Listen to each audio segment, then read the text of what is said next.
A very good evening and a warm welcome to all the crypto enthusiasts. I would like to welcome you all to the land of Cryptoverse. I'm Rekha Khan, your host for the webinar, and we have with us today Mr. Vikram Mahar, expert on crypto and blockchain, joining us for the event today. Today, we are going to be talking about how crypto came into existence and the basics of crypto and blockchain.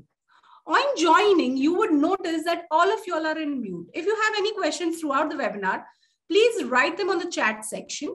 At the end of the webinar, we would be holding a Q&A session where all the queries of the participants would be answered by Mr. Vikram.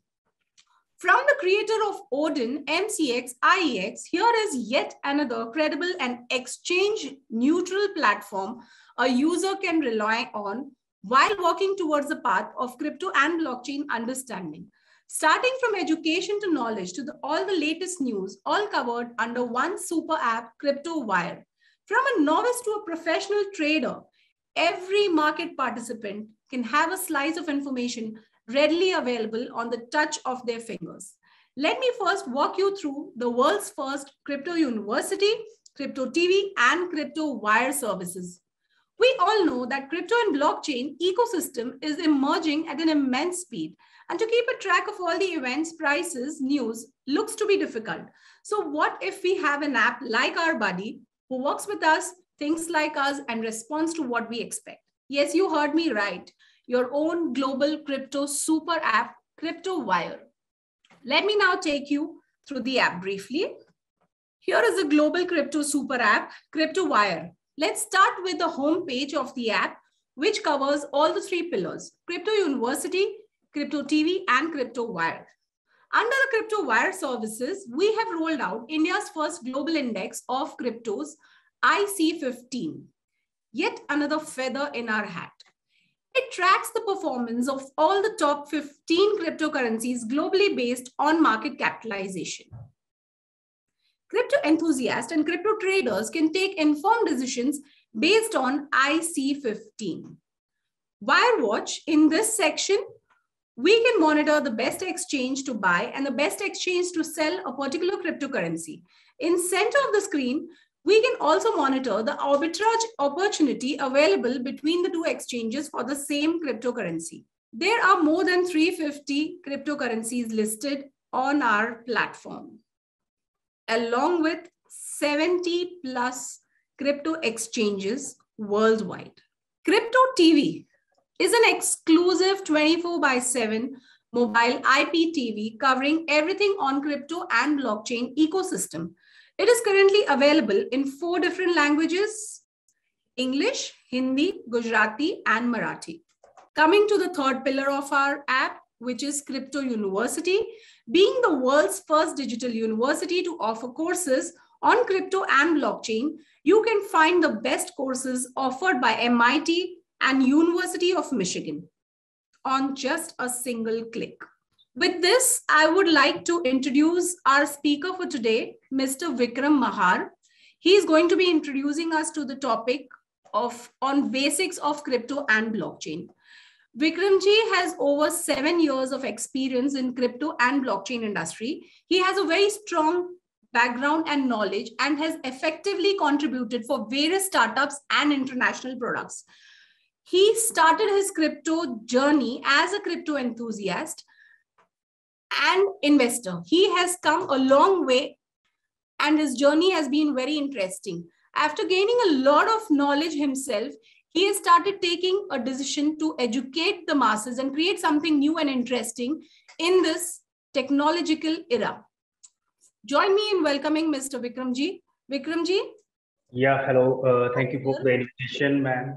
And it's my good luck to be on your platform. So, sure.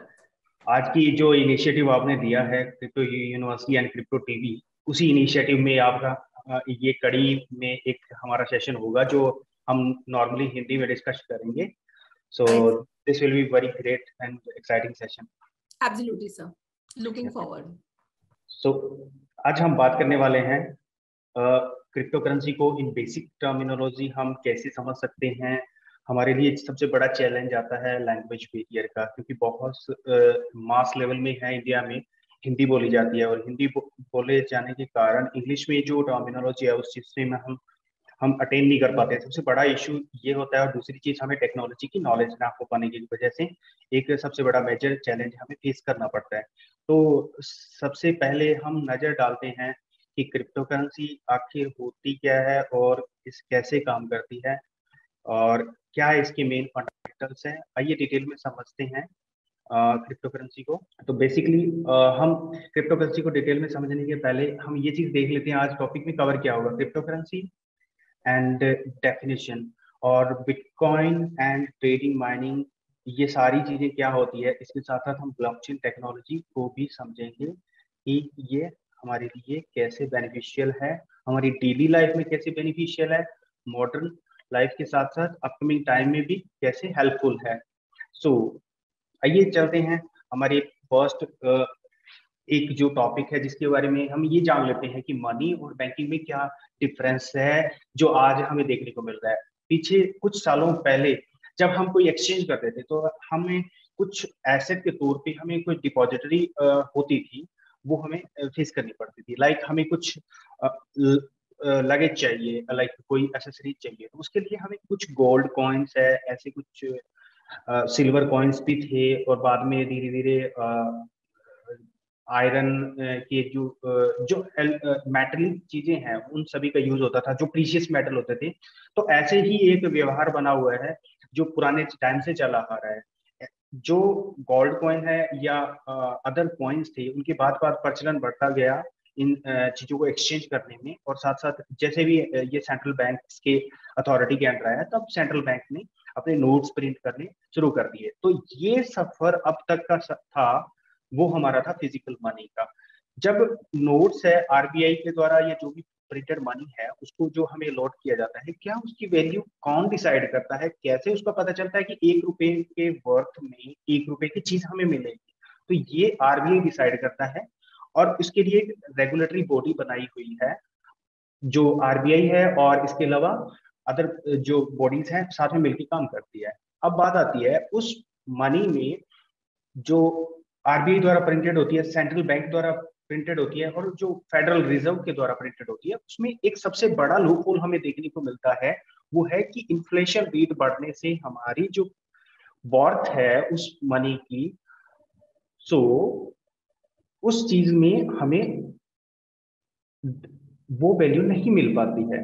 जैसे कि आपने 1000 रुपए की चीज आज खरीदी है, और 1000 रुपए की चीज आप 10 सालों के बाद खरीदेंगे, तो उस चीज में और इस चीज में दिन रात का अंतर होगा कि आपको 1000 rupees just like inflation rate नीचे आने के कारण ये सबसे बड़ा इशू आ जाता है। इसके अलावा एक सबसे बड़ी चीज ये है कि इन्फ्लेशन रेट के साथ साथ हमें एक एग्जांपल के साथ में समझते हैं आज का बैंकिंग सेक्टर कैसा है। मैं ये नहीं कहूंगा कि आज का बैंकिंग सेक्टर टोटली मॉडर्नाइज हो चुका है, इसमें काफी सारे डिजिटल टास्क होते हैं, बट बैंकिंग सिस्टम में फाइनेंशियल एंगल से देखा जाए तो कैसे काम करता है। सबसे बड़ी चीज, आपको जब भी कोई लोन लेने जाते हैं या आपको कोई बैंक इंटरेस्ट देता है, तो सबसे पहले आपको क्या बोला जाता है, सबसे पहले यही बोला जाता है कि आपको 5% या 6% आपको ईयरली रिटर्न मिलेगा आपकी इन्वेस्टमेंट पे। बट इन्फ्लेशन रेट है वो 6% है, तो अब आपका प्रॉफिट होता है या लॉस? जी हाँ, बिल्कुल हमारा लॉस होता है उस केस में। अगर हम डिपॉजिट करते हैं ऐसी चीजों में जहाँ पे जो सेंट्रल बॉडीज है, उन सभी चीजों को ट्रैक रखने के लिए, ऐसी चीजों को डिजिटल फॉर्म में लाने के लिए एक रेप्लिका तैयार किया गया जो था बिटकॉइन का, जिसमें सतोशी नाकामोटो नाम के एक पर्सन ने 2009 में एक ऐसा आइडिया, ये आइडिया वैसे नया नहीं है, बट दो पार्टीज के बीच में पेमेंट पॉसिबल करवाना एक मेन आइडिया था। उसी आइडिया को लेके सतोशी नाकामोटो ने आगे चले और ब्लॉकचेन बेस्ड एक ऐसा स्ट्रक्चर तैयार किया जिसमें दो पार्टीज के बीच में पेमेंट पॉसिबल हो सकती है। दो पार्टीज के बीच में पेमेंट पॉसिबल होना यानी कि आपने थर्ड पार्टीज का सहारा नहीं लिया। अब मैं दूसरे एंगल से आपको समझाना चाहूंगा कि थर्ड पार्टीज का सहारा हम कैसे लेते हैं। लेट्स सपोज कि मैंने आपको 100 रुपीज आपको ट्रांसफर करने हैं, तब मैं गूगल पे, फोन पे या बैंक या थर्ड पार्टी वेस्टर्न यूनियन या मनीग्राम, इनके सहारा लेके आपको ट्रांसफर करूंगा। यानी कि थर्ड पार्टीज का रोल होता है कि वो आपकी पेमेंट को अश्योर करने के लिए वहां पे बैठी रहती है और आपकी सिक्योरिटी के साथ में आपको टोटली मनी डिलीवर करवा देती है। सबसे बड़ी इंटरेस्टिंग बात ये आती है कि थर्ड पार्टी उस चीज को मेंटेन करने के लिए आपसे चार्ज लेती है। तो उस थर्ड पार्टीज को अगर निकाल दिया जाए तब कैसा होगा? जी हाँ, ऐसे ही बिटकॉइन काम करता है, जिसमें अगर मैं आपको 100 रुपीज ट्रांसफर करने हो in form of the bitcoin, वो सेम मनी आपको विद इन ए टाइम मैं डिलीवर करवा सकता हूँ, बिना बैंक के झंझट में और कई और भी चीजों के झंझट में पड़ने से। तो आइए जानते हैं बेसिक्स क्रिप्टो करेंसी के बारे में। बेसिक्स जानने से पहले एक चीज जान लेते हैं, कुछ एक टर्मिनोलॉजी है जिसके बारे में मैं हाईलाइट करना चाहूंगा। क्रिप्टो ब्लॉकचेन, ब्लॉकचेन एक ऐसी चीज है जो क्रिप्टो करेंसी जो टोटली टेक्नोलॉजी है वो ब्लॉकचेन बेस्ड है। यहाँ पे एक चीज देखने को मिलती है, क्रिप्टो और अल्ट कॉइन्स। अल्ट कॉइन्स क्या होता है? अल्टरनेटिव कॉइन्स, एंड जो मेन कॉइन है वो बिटकॉइन है, उसके अलावा जो बचे हुए हैं वो अल्ट कॉइन्स है। कभी कभी फ्यू टॉप कॉइन्स हैं वो भी ऐसे मेन कॉइन की तरह ट्रीट करते हैं। तो आइए जानते हैं क्रिप्टो करेंसी का कंसेप्ट काम कैसे करता है। सबसे पहले एक चीज देख लेते हैं कि जो नॉर्मल करेंसी है लाइक फिएट करेंसी और डिजिटल करेंसी, उसमें और क्रिप्टो करेंसी में मेजर डिफरेंस क्या होता है।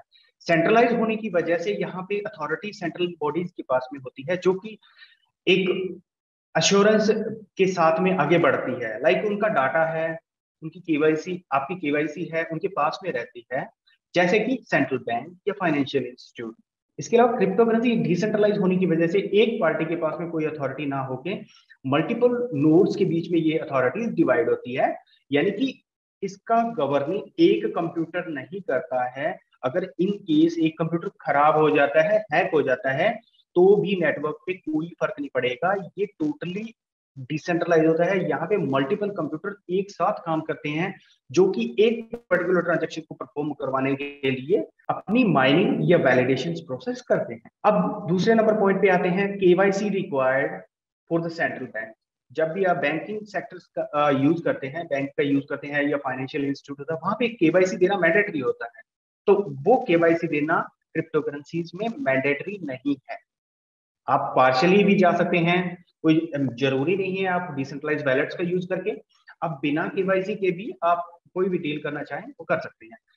बैंकिंग सेक्टर और जो क्रिप्टो करेंसी सेक्टर है, जो ब्लॉकचेन सेक्टर है, इसमें एक खास तौर पे डिफरेंस देखने को मिलता है। कोई भी बैंक की ट्रांजैक्शन होती है वो हिडन रहती है, आपको दोबारा उस ट्रांजैक्शन को देखने का मौका नहीं मिलता, क्योंकि आपकी जो ट्रांजैक्शन होती है उस बैंक की अथॉरिटी सिर्फ सेंट्रल बैंक्स के पास में होती है। तो वो एक ट्रांसपेरेंसी का सिस्टम नहीं होता है, बल्कि आपको कोई चीजों प्रोसेस से गुजरना पड़ता है अगर सेम ट्रांजैक्शन का आपको रिकॉर्ड भी लेना पड़े। बट इसके अपोजिट क्रिप्टो करेंसी और ब्लॉकचेन जो कॉम्बिनेशन है उसमें एक पब्लिक लेजर होता है, जहां पे टोटली ट्रांसपेरेंसी आपको देखने को मिलती है। वहां पे आपको लगभग अप्रोक्सीमेटली आप कह सकते हैं कि आप सारी की सारी डिटेल वहां पे पब्लिकली देख सकते हैं, जिसमें एक आपको ट्रांसपेरेंसी प्रोवाइड की जा सकती है। और सबसे बड़ी चीज ये है कि सेंट्रल बॉडीज होती है, जैसे बैंक्स हो गया या फेडरल रिजर्व हो गया या जो भी एक पर्टिकुलर ऑर्गेनाइजेशन जो एक पॉइंट होता है जहां पे काम करती है, उनमें एक रेगुलेशन का इशू सबसे बड़ा आता है। जैसे रेगुलेशन इंडिया में पहले था, अभी रेगुलेशन का इशू सॉर्ट आउट हुआ है, बट अभी भी फाइनल गाइडलाइंस आना बाकी है। तो एक लॉज के एंगल से अगर लीगलाइजेशन है या टैक्सेशन है, उसके एंगल से थोड़ा सा कॉम्प्लिकेशन क्रिप्टो करेंसी में जरूर होती है, बट क्रिप्टो करेंसी एक अपने आप में एक वास्ट टॉपिक है। सो पहले एक चीज जान लेते हैं क्रिप्टो करेंसी होती क्या है। क्रिप्टो करेंसी एक डिसेंट्रलाइज्ड डिजिटल मनी है जो कि ब्लॉकचेन बेस्ड टेक्नोलॉजी और टोटली क्रिप्टोग्राफी पे काम करती है। यहाँ पे मैं एक चीज बताना चाहूंगा, आपकी digital money in form of digital assets होती है। अगर उस एसेट को आप एक लिमिटेड क्वांटिटी में रखते हैं, एक सबसे बड़ा ड्रॉबैक फाइनेंशियल सिस्टम, जो करंट फाइनेंशियल सिस्टम में ये है कि जो आरबीआई है या कोई भी सेंट्रल बैंक जो एक बॉडी होती है, उसमें एक सबसे बड़ी चीज ये कि वो अगर मनी प्रिंट करना चाहे तो अनलिमिटेड मनी प्रिंट कर सकती है। इसके कारण इन्फ्लेशन रेट है वो बढ़ सकता है, और जो कहते नॉर्मल लैंग्वेज में हम कहते हैं कि यूएस डॉलर के मुकाबले रुपया कमजोर होना। तो अगर आरबीआई ज्यादा मनी प्रिंट करेगा तो जो रुपीस है उसकी वैल्यू डाउन होगी। ऑब्वियस सी बात है, ऐसा क्रिप्टोकरेंसी में नहीं हो सकता, क्योंकि क्रिप्टोकरेंसी प्री डिफाइंड क्वांटिटी में ही होती है। कोई भी क्रिप्टोकरेंसी होती है तो उसकी एक क्वांटिटी होती है, यहाँ पे डिफाइन कर दिया जाता है कि सबसे बड़ी चीज कि उसमें जितनी क्वांटिटी है, लेट्स सपोज कि 1 बिलियन कॉइन है, कोई भी क्रिप्टोकरेंसी है वो बनेगी, तो उतनी ही वो क्रिप्टोकरेंसी हमें देखने को मिलती है। Due to encryption, end to end encryption, जो एक कोड्स होते हैं इन फॉर्म में, ये पूरा का पूरा एल्गोरिथम्स काम करता है, ये पूरा का पूरा स्ट्रक्चर काम करता है। तो उस कोड्स में क्रिप्टोकरेंसी देखने को मिलते हैं। इसी की वजह से इसको टोटली सिक्योर एंड ट्रांसपेरेंट कहा जाता है। सेफ एंड सिक्योर होने की वजह से इसमें ट्रांसपेरेंसी है, वो पब्लिक लेजर में लेके आ सकते हैं, और कोई भी ट्रांजेक्शन होती है उसमें कोई टैंपरिंग नहीं हो सकती, यानी कि उसमें कोई चेंज नहीं किया जा सकता। एक इमीडिएट ट्रांजेक्शन भी हमें देखने को मिलती है। अगर आप इंडिया जैसे कंट्री में, सब कॉन्टिनेंट में, एक सबसे बड़ा ड्रॉबैक ये है कि अगर आप इंडिया से बाहर कोई भी मनी एक्सचेंज कर रहे हैं तो यहाँ पे बहुत सारे प्रोटोकॉल बने हुए हैं, ये कुछ एक लिमिट है, उसके अंदर ही आप मनी ट्रांसफर कर सकते हैं। बट कुछ कंट्रीज के लिए आपको बहुत सारा लंबा प्रोसीजर के लिए जाना पड़ता है, इवन 3 to 5 डेज भी आपको ट्रांजेक्शन्स परफॉर्म करने के लिए लग जाता है। Let's take an example like USA है और कनाडा जैसी कंट्री के लिए। बट क्रिप्टो करेंसी में within a few minute और within a few seconds आप मनी डिलीवर करवा सकते हैं उस पर्टिकुलर कंट्री के लिए। तो ये एक सबसे बड़ी चीज है जो क्रिप्टो करेंसी की खास बनाती है। क्रिप्टो करेंसी की खास बात क्या है? क्रिप्टोग्राफी। अब cryptography in form of codes, सारा का सारा जो सिस्टम है, जो एल्गोरिदम्स है, वो लिखे जाते हैं, इसीलिए इसको क्रिप्टोग्राफी कहा जाता है कंप्यूटर की लैंग्वेज में। ये टोटली एनक्रिप्टेड होता है, जैसे कि बिटकॉइन का जो एल्गोरिदम है SHA-256, वो एक एनक्रिप्टेड फॉर्म में होता है। एनक्रिप्टेड का मतलब सिंपल वे में ये होता है कि क्रिप्टो करेंसी एक डिफरेंट कोड्स में लिखी जाती है, जिसमें बाइनरी कोड्स होते हैं या डिफरेंट डिफरेंट कोड्स होते हैं, ऐसे कोड्स में लिखी जाती है। इसके लिए आपको इसकी कोडिंग सीखना जरूरी नहीं है, अगर इसकी एप्लीकेशन भी यूज कर लो तो भी आप अच्छी अंडरस्टैंडिंग कर सकते हैं। ये डेवलपर्स लोगों का काम है, जो एक करियर के तौर पे भी इसमें अवेलेबल होता है। ट्रांसपेरेंट होती है, इमीडिएट ट्रांजैक्शन सेटलमेंट है, इम्यूटेबल, यानी कि इसमें टेम्परिंग इम्पॉसिबल है। अगर आप क्रिप्टो करेंसी में टेम्परिंग करना चाहें तो ये इम्पॉसिबल है। और सेफ एंड सिक्योर है। Crypto currency safe and secure इसीलिए कि क्योंकि ये एनक्रिप्टेड फॉर्म में होती है, और एक डिसेंट्रलाइज जो ब्लॉकचेन होती है, डिसेंट्रलाइज वर्ल्ड होता है, उसमें उस पर काम करती है। इसमें कोई एक पर्टिकुलर कंप्यूटर उसको हैक नहीं कर सकता, उसको मैनिपुलेट नहीं कर सकता, उसमें कोई चेंजेस नहीं कर सकता, ये सारी चीजें। सो इसमें एक खास बात ये आती है कि इसमें बॉर्डर रिस्ट्रिक्शन भी नहीं है। अगर आपने बिटकॉइन इंडिया में लिया है और आप यूएसए में सेल करना चाहते हैं तो आप without having such a big difficulty, कोई भी ज्यादा डिफिकल्टी ना होके भी आप अच्छे से इसको सेल कर सकते हैं। विद इन 10 to 20 मिनट आप सेंड कर सकते हैं। Fast and low transaction.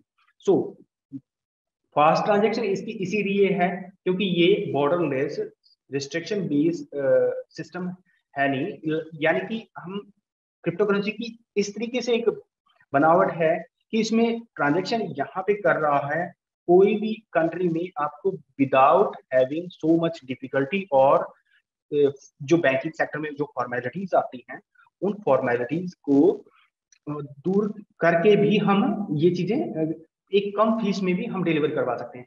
सबसे बड़ा फैक्टर कोई भी क्रिप्टो करेंसी होती है वो एक पीयर टू पीयर होती है, यानी कि पर्सन A to B, बीच में थर्ड पार्टी ना होने की वजह से इसमें एक फैक्टर होता है कि आपको A को B पे और B को A पे ट्रस्ट करना पड़ेगा। तो यानी एक ट्रस्ट फैक्टर को स्ट्रॉन्ग करता है क्रिप्टो करेंसी, और without having any third party trust building solution है।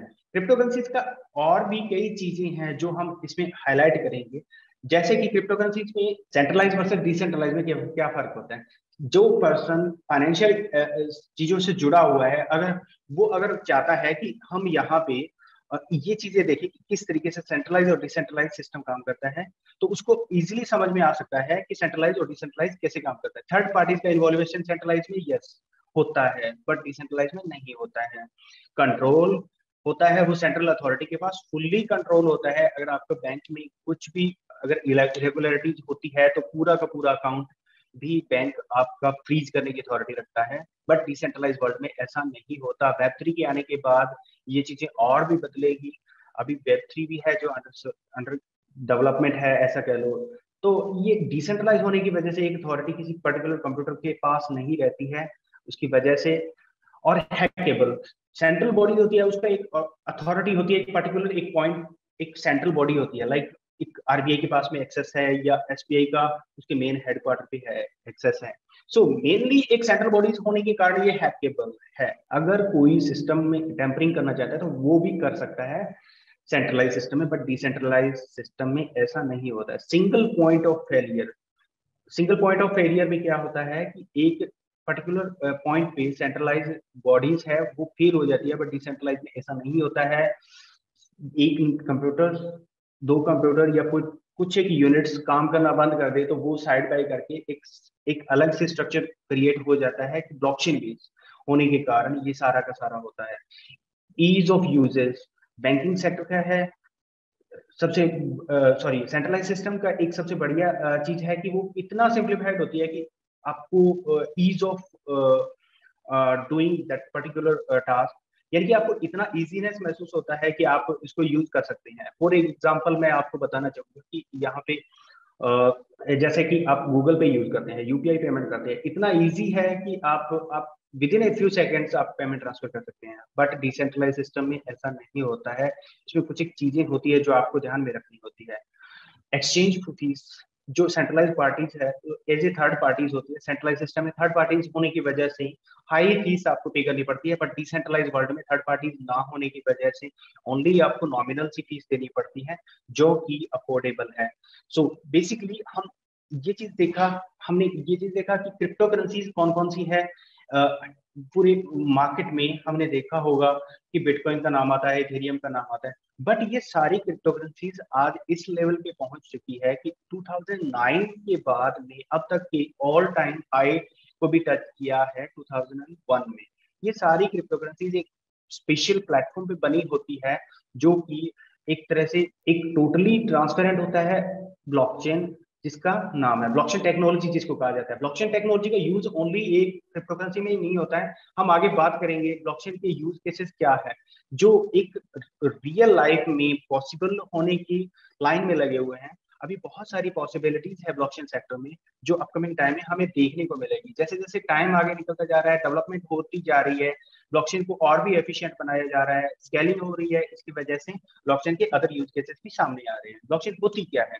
सिंपली आप कोई भी चीज आप बाय करने जाते हैं, अपनी शॉप से कोई भी चीज बाय किया, अगर आपने 10 रुपीज का कोई पेन लिया है, अगर वो पेन आपके पास 10 रुपीज है या नहीं है, 10 रुपीज नहीं है, तो अब आपका जो शॉपकीपर है वो क्या करता है, आपका 10 रुपीज एक लेजर होता है जिसे बही खाता बोला जाता है एक नॉर्मल लैंग्वेज में, वहां पे लिख लेता है। और वो चीजें सारी की सारी चीजें वहां पे बही में लिखने के बाद वो एक फिजिकल फॉर्म में उसके पास पड़ी रहती है।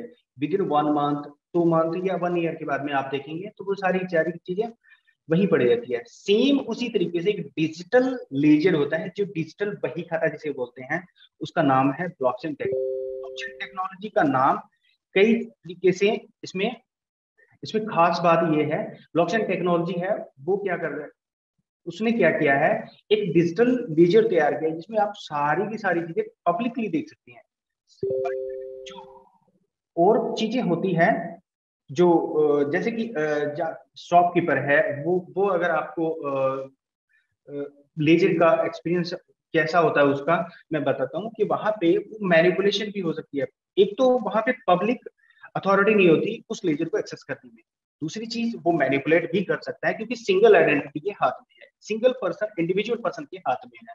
तीसरी चीज, उस चीज का रिकॉर्ड आप कब तक रखोगे, वो पब्लिकली पब्लिकली ना होने की वजह से भी एक स्टोर रहता है। तो इसकी वजह से आप ब्लॉकचेन टेक्नोलॉजी का यूज करके एक ऐसा रेप्लिका तैयार किया गया कि वो लेजर पब्लिकली रिकॉर्ड्स को अवेलेबल करवाए जो कि एक ट्रांसपेरेंट सिस्टम को शो करे।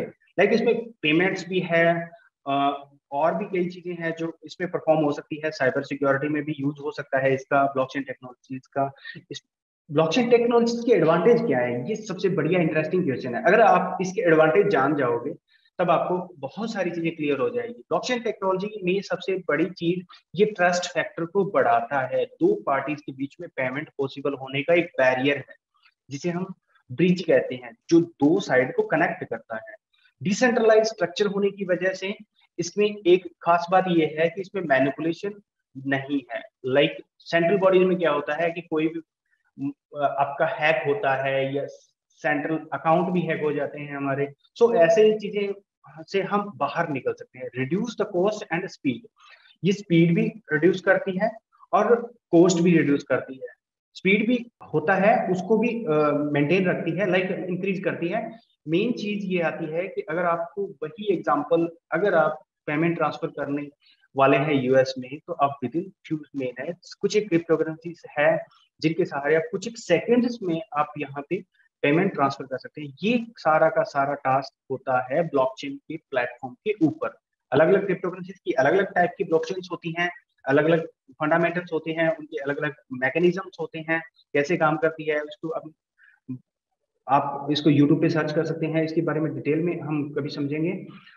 सो इम्यूटेबिलिटी मेनली आता है, इम्यूटेबिलिटी इसमें टेम्परिंग नहीं है, इंडिविजुअल कंट्रोल नहीं होता है, और डिसेंट्रलाइज स्ट्रक्चर होने की वजह से इसमें काफी सारे फायदे। सबसे बड़ा फायदा यहाँ पे डिसेंट्रलाइज होने का एंड स्पीड एंड कॉस्ट है। आज के वर्ल्ड जहाँ पे आपको टेक्नोलॉजिकल चेंजेस देखने को मिल रहे हैं, वहां पे स्पीड आपकी बहुत मैटर करती है, और यही एक बिग एडवांटेज देखा जाता है। इसके डिसएडवांटेज क्या है? डिसएडवांटेज इन फॉर्म ऑफ, ऐसा नहीं है कि ब्लॉकचेन टेक्नोलॉजी हमें नुकसान पहुंचा रही है, डिसएडवांटेज चैलेंजेस कह सकते हो आप। ये है लार्ज एनर्जी कंजप्शन। जब भी ब्लॉकचेन का पर्टिकुलर रन होता है किसी सर्वर्स पे या इसकी माइनिंग में, तो वहां पे कई चीजें हैं जो हमें इक्विपमेंट सेटअप करना पड़ता है, लाइक लैपटॉप्स हो गया, कंप्यूटर्स हो गया, जीपीयू सीपीयू का कॉम्बिनेशन, लाइक इस तरीके से एक एनर्जी कंज्यूमिंग प्रोसेस बन जाती है अगर कोई नॉर्मली हम ये ब्लॉकचेन है वो रन करना चाहें तो। और मेंटेनेंस कॉस्ट है इसकी काफी ज्यादा होती है, क्योंकि इसमें मेंटेन करने के लिए आपको एक टीम बिठानी पड़ती है, इसके लिए मॉनिटरिंग ज्यादा होती है। और ब्लॉकचेन एक पर्सनली मैं एक चीज देखा है इंडिया में खास करके, क्रिप्टोकरेंसीज को लेके गवर्नमेंट का रवैया 50-50% रहा है, बट ब्लॉकचेन टेक्नोलॉजीज को लेके बहुत सारी गवर्नमेंट है, इन्होंने पॉजिटिव चीजें दिखाई है, और कुछ एक कंट्रीज में अभी भी अनसर्टेनिटीज बनी हुई है। इसकी अनसर्टेनिटीज की वजह से भी ब्लॉकचेन को एक चैलेंज फेस करना पड़ता है, और ड्यू टू वॉलेटिलिटी होने के कारण भी इसमें कई चीजें फेस करनी पड़ती है, लाइक कई चैलेंजेस फेस करने पड़ते हैं। ट्रांजैक्शन में कभी भी डिले हो सकता है, लाइक आप कोई भी क्रिप्टोकरेंसी होती है जो जैसे बिटकॉइन है, आप नॉर्मली अगर उसका मेननेट यूज करोगे ट्रांजैक्शन करने के लिए, तो उसके लिए आपको जो जो एग्जिस्टिंग ब्लॉकचेन है उसमें डिले देखने को मिलता है, बट यूजुअली ये डिले होता नहीं है। अनअवॉइडेबल सिक्योरिटी फ्लो, कई बार कई ऐसी चीजें आती है जो हमें पता नहीं होती है, कैसे डिसेंट्रलाइज वैलेट्स को मॉनिटर करना है, कैसे ब्लॉकचेन को यूज करना है। तो ये सारी चीजें हमें एक एक एक कॉम्बिनेशन में देखें तो इसमें एक चीज अनअवॉइडेबल सिक्योरिटी फ्लो भी देखने को मिलता है। फुली ट्रांसपेरेंसी होती है, बट सामने वाले के पास मनी डिलीवर करवाने की गारंटी होती है, बट उसको वो किस तरीके से हैंडल कर पाता है, क्योंकि ये नई टेक्नोलॉजी है, हर किसी के इजीली अडॉप्ट नहीं होती है। बट आज की यंग जनरेशन है, वो ज्यादा देखा गया है कि वो मोस्ट ऑफ द टाइम जो क्रिप्टोकरेंसीज को है इजीली समझ लेती है, और इसकी वजह से एक सिक्योरिटी उनको प्रोवाइड होती है। एक परफॉर्मेंस के एंगल से भी देखा जाए कि ब्लॉकचेन टेक्नोलॉजी है, कई ब्लॉकचेन है इतनी एफिशिएंट है कि वो एक ट्रांजेक्शन को परफॉर्म करने के लिए ज्यादा टाइम नहीं लगाती है, बट कई ट्रांजेक्शन है उनको परफॉर्म करने के लिए ज्यादा टाइम लगता है। तो ऐसी ही कई चैलेंजेस है जो ब्लॉकचेन टेक्नोलॉजी में देखे गए हैं।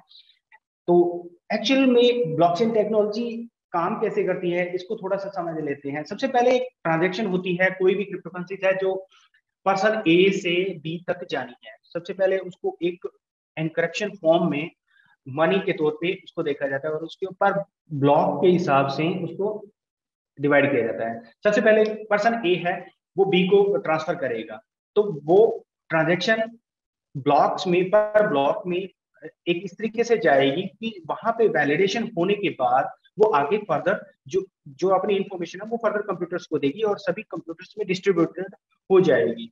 तो यानी कि एक ट्रांजेक्शन का रिकॉर्ड एक पर्सन के पास ना होकर एक different different computers, different different nodes होते हैं, वहां पे ये स्टोर होता है। तो वो सारा का सारा जो ट्रांजेक्शन है स्टोर होने के बाद में फर्दर जो रिस्पॉन्स आता है, जो डिफरेंट डिफरेंट नोड्स होते हैं वो अपना एक रिस्पॉन्स देते हैं कि हाँ या ये ट्रांजेक्शन आगे जाने के लिए, फर्दर जाने के लिए तैयार है। सो ब्लॉकचेन का प्रोसेस ये होता है कि वहां पे वैलिडेशन होता है।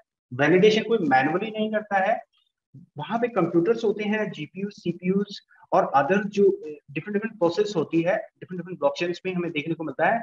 तो वो सारी की सारी चीजें यहाँ पे होने के बाद वो ट्रांजेक्शन होती है। वो transaction in form of bitcoin भी हो सकती है, इन फॉर्म ऑफ टोकन्स भी हो सकती है। आगे देखेंगे हम कॉइन और टोकन में क्या डिफरेंस है। बट ये चीज, ये क्रिप्टो करेंसीज जो है आगे फिर फर्दर फ्लो हो जाती है और वो एक उसका data block different different blocks के साथ जुड़ जाता है, स्टोर हो जाता है, और डिफरेंट डिफरेंट ब्लॉक्स है वो एक दूसरे से जुड़े होते हैं, इसीलिए इसको ब्लॉक चेन कहा जाता है। और पेमेंट है वो पर्सन बी तक डिलीवर हो जाती है। इस प्रोसेस में कुछ एक थोड़ा सा टाइम लगता है, उसको प्रोसेसिंग टाइम बोला जाता है। जो ये प्रोसेस होती है इसको माइनिंग बोला जाता है, और जो नोड्स होते हैं जो माइनिंग में पार्टिसिपेट करते हैं उनको माइनर्स बोला जाता है। तो ये एक इजीएस्ट प्रोसेस है ट्रांजैक्शन को समझने के लिए कि ब्लॉकचेन टेक्नोलॉजी कैसे काम करती है। तो ऐसे ही एक अलग एग्जांपल ले सकते हैं हम कि सेंट्रलाइज वर्सेस डिसेंट्रलाइज में क्या फर्क होता है।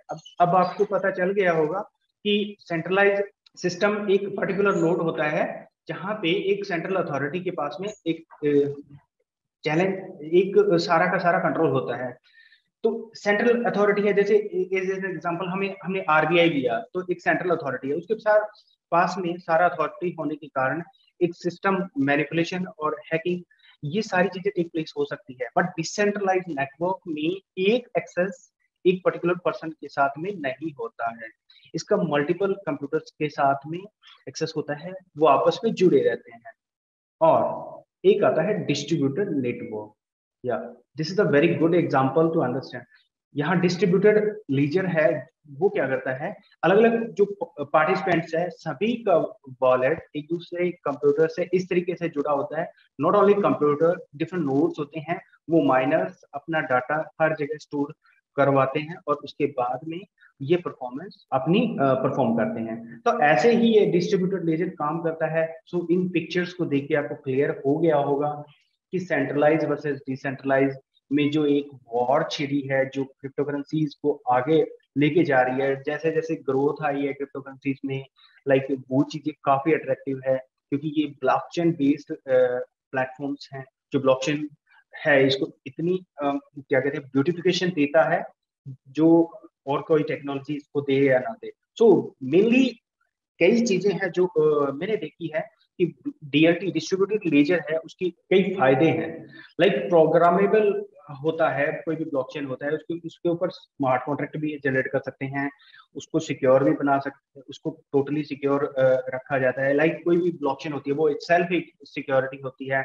इसके अलावा डिस्ट्रीब्यूटेड होती है, कोई भी एक हैक हो जाता है, कोई अटैक हो जाता है पर्टिकुलर कंप्यूटर्स पे, तो उसके साथ साथ एक एक उस पर्टिकुलर कंप्यूटर के कारण किसी नेटवर्क पे इफेक्ट ना पड़े, तो ये डिस्ट्रीब्यूटेड लेजर होता है। डाटा डिफरेंट डिफरेंट जगह स्टोर होता है और इसके अलावा इम्यूटेबल अथॉरिटी होने के कारण इसमें टेम्परिंग इजी नहीं है, नियरली इम्पॉसिबल है। और टाइम स्टैम्प, ये एक टाइम सेविंग का भी एक जरिया है, और साथ में एक कोई भी पर्टिकुलर ट्रांजेक्शन होती है उसका टाइम स्टैम्प भी देखने को हमें मिलता है। इसके बाद हम नजर डालते हैं कि use cases of the blockchain. Blockchain की यूज केसेस क्या है। ब्लॉकचेन की use cases day by day बढ़ते जा रही हैं और ये चीज होना भी चाहिए क्योंकि ब्लॉकचेन एक ऐसा मेजर सिस्टम है जहां पे सारा रिकॉर्ड देखा जाता है। सो मैं एक चीज मैंने देखी है यहाँ पे एक चीज, अगर आपको इजीली आपके कोई भी स्टूडेंट है यहाँ पे, होपफुली यहाँ पे काफी सारे स्टूडेंट्स होंगे, तो अगर कोई स्टूडेंट्स यहाँ पे अगर अपनी यूनिवर्सिटी अपने सर्टिफिकेट इश्यू करती है वो सारा का सारा ब्लॉकचेन बेस्ड हो तो कैसा रहेगा, बिल्कुल कोई चेंज नहीं कर पाएगा उसमें, और ग्लोबली वो सर्टिफिकेट आपका वहीं चलेगा। तो ऐसे ही कई एग्जांपल है जो एजुकेशन सेक्टर में भी ब्लॉकचेन का यूज हो सकता है। अभी करंटली हमें फाइनेंशियल सेक्टर में इसका ज्यादा यूज देखने को मिल रहा है और खास करके क्रिप्टो करेंसीज में इसका। मेडिकल सेक्टर में भी इसका काफी सारा यूज अपकमिंग टाइम में हमें देखने को मिलेगा। इंडिया में एक कोविड ऐप है, उसको भी ब्लॉकचेन बेस्ड बनाने की काफी सारी बातें चली थी, लाइक काफी सारा डिस्कशन हुआ था सीनियर बॉडीज के अंदर। सो ये चीज है कि एनएफटी मार्केट प्लेस में भी इसका यूज है, म्यूजिक रॉयल्टीज ट्रैकिंग में भी इसके यूजेस है, क्रॉस बॉर्डर पेमेंट्स में भी, और रेमिटेंसेस में भी, real time IoT things operation में, जो एक कहते हैं कि इंस्टेंटली अगर कोई ऑपरेशन करने हैं, लाइक विद इन 1 मिनट अगर कोई पेमेंट ट्रांसफर करनी है तो भी इसमें ब्लॉकचेन का यूज किया जाता है। एंटी मनी लॉन्ड्रिंग जो ट्रैकिंग सिस्टम है उसमें भी ब्लॉकचेन का यूज किया जा सकता है, और supply chain and logistic monitoring है उसका भी यूज किया जा सकता है, और एजुकेशन सेक्टर में मैंने पहले ही एग्जांपल लिया। इसके अलावा एनर्जी कंजर्वेशन में भी इसका यूज किया जा सकता है। एक सबसे बढ़िया एग्जांपल है एनर्जी कंजर्वेशन में, राजस्थान के अंदर एक दो ऑर्गेनाइजेशन है जो अभी एनर्जी कंजर्वेशन पे इस पे काम कर रही है, जो ब्लॉकचेन को अडॉप्ट किया है। तो ऐसे ही कई एग्जांपल मेरे और भी है, बट आइए चलते हैं नेक्स्ट टॉपिक पे, टाइप्स ऑफ ब्लॉकचेन। ब्लॉकचेन कितने टाइप की होती है? ब्लॉकचेन 4 टाइप की मेजरली हमें देखने को मिलती है। पब्लिक ब्लॉकचेन जो कि हम बिटकॉइन में यूज कर रहे हैं, जी हाँ, जिस ट्रांजेक्शन को किया जाता है वो सारी की सारी एक्सेसिबल होती है पब्लिकली। तो टाइप ऑफ ब्लॉकचेन में इसमें 4 टाइप है। इसमें ज्यादा देखने को मिलता है कि पब्लिक ब्लॉकचेन से जो अभी तक क्रिप्टो करेंसी में यूज हुई है।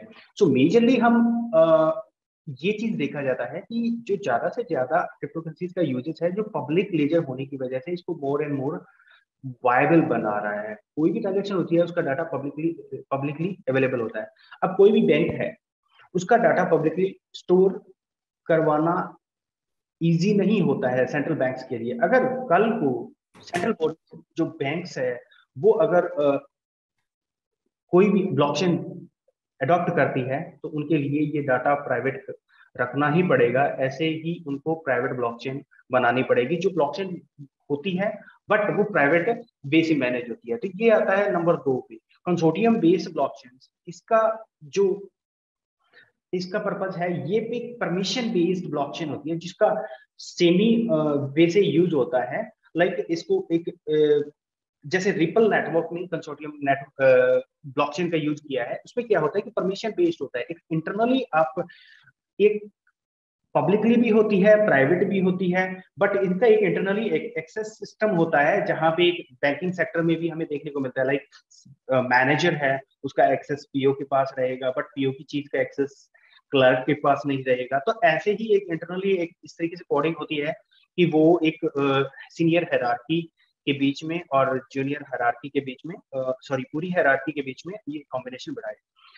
पब्लिक और प्राइवेट का एक कॉम्बिनेशन होता है जिसे हाइब्रिड ब्लॉकचेन बोला जाता है। आने वाले टाइम में हाइब्रिड ब्लॉकचेन का भी हमें एग्जांपल्स देखने को मिलेंगे प्रैक्टिकल वर्ल्ड में, क्योंकि अभी हाइब्रिड ब्लॉकचेन का सेक्टर इतना बड़ा नहीं है, बट अभी तक पब्लिक और प्राइवेट ब्लॉकचेन का भी यूज होता आया देखा है हमने।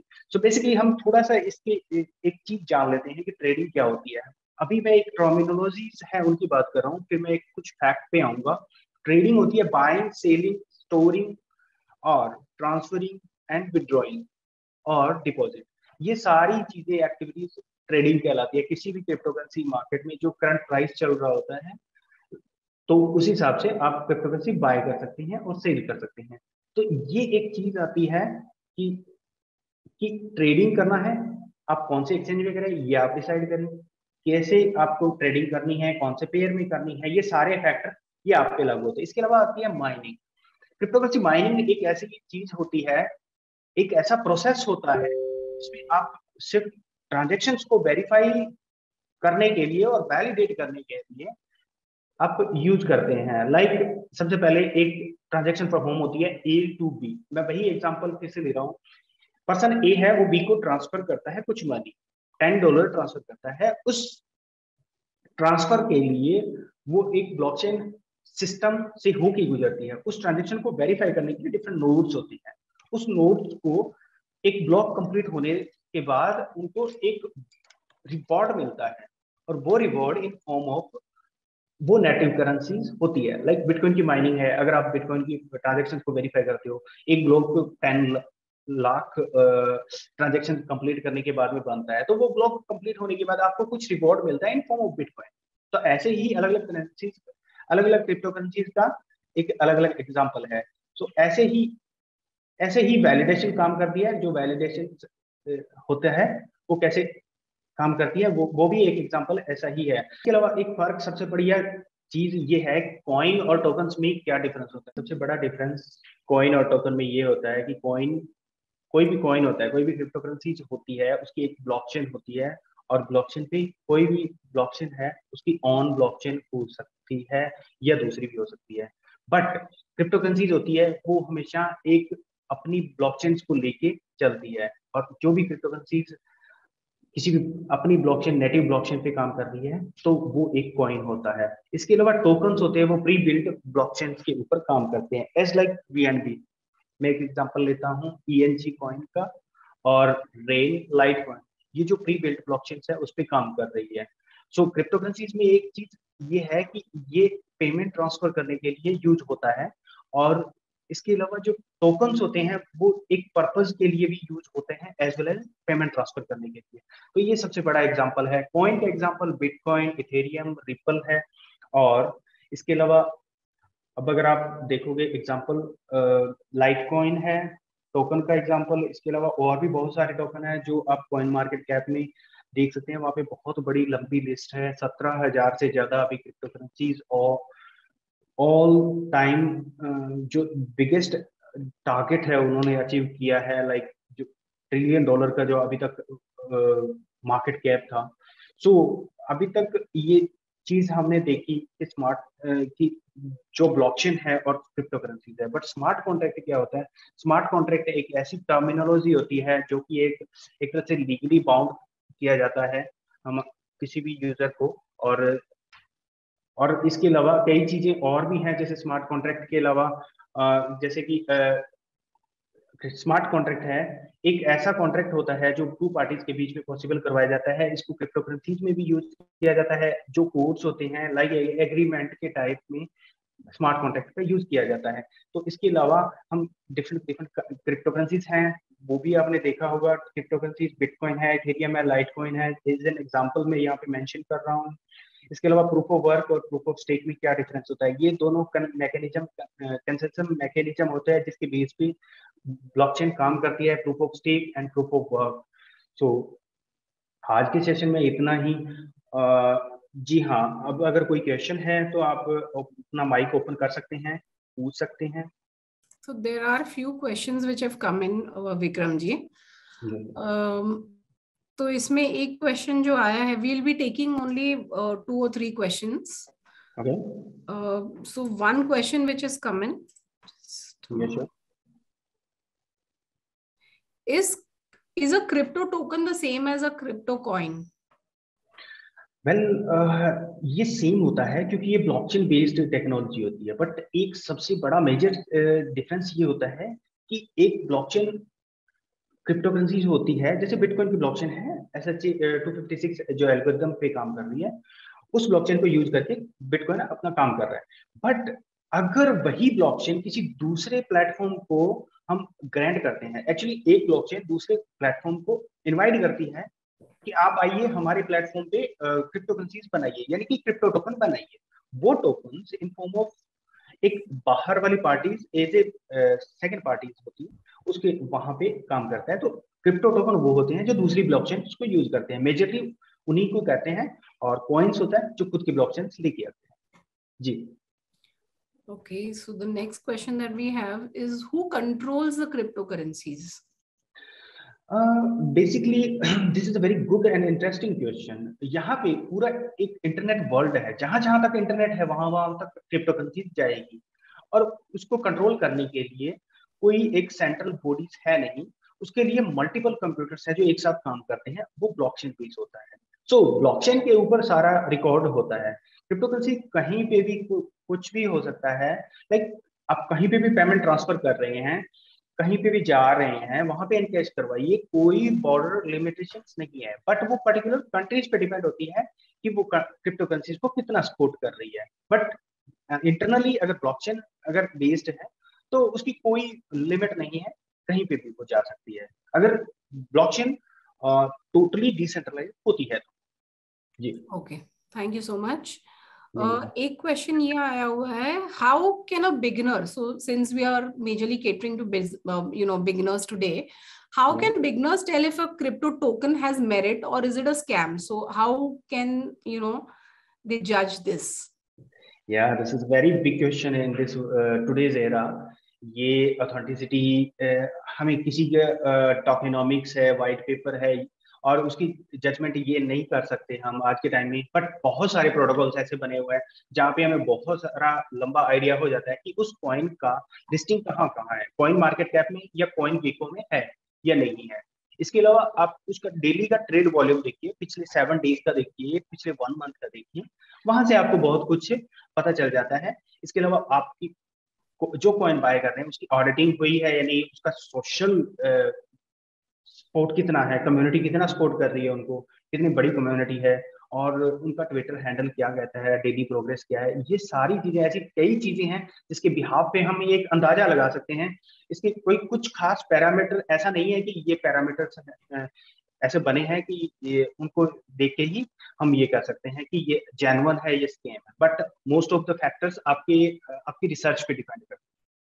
Sure, obviously you have to do a lot of research before you invest on any cryptocurrency, and that is we in most of our webinars we have been keeping on reinstating. Most of the speakers who speak, they always say that do enough research before trading or investing on any cryptocurrency.